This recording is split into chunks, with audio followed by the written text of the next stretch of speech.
नमस्कार. आपण पाहत आहात धाडस 007 मराठी न्यूज. प्रभाग क्रमांक 9 मधील जनशक्ती पॅनेलचे उमेदवार आहेत, त्यांचे विकास योजना आणि भविष्याचा व्हिजन याविषयीची घेतलेली विशेष मुलाखत. त्यांच्या प्रतिक्रिया पाहू. आमच्या प्रभागामध्ये आहे ना, नाल्या, रस्ते आणि घाण कचरा इथे तुम्ही बघितला असेल की किती ढोरं वासरं धिंगाणा करतात, घाण किती आणतात, कुत्रे किती आहेत. इथं बघा तुम्ही, हे पाहू शकता इथं किती घाण आहे. आणि आमच्या प्रभागात 9 मध्ये जे गटू बसवले ते निकृष्ट दर्जाचे बसवलेले आहेत.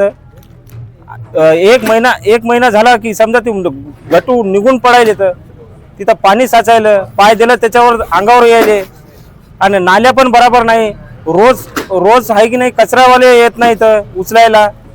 पुन्हा इथं जे झाडून कचरा लावतात ना, ती पण उचलायला कोणी तयार नाही आहे.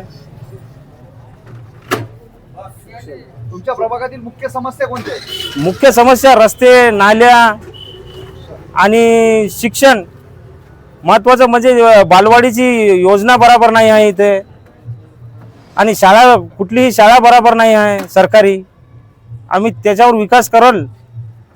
आम्हाला जर मायबाप मतदान केलं आम्हाला आणि विजय केला, तर आम्ही हे करून दाखवणार. आश्वासन नाही देणार, हे करून दाखवणार आम्ही.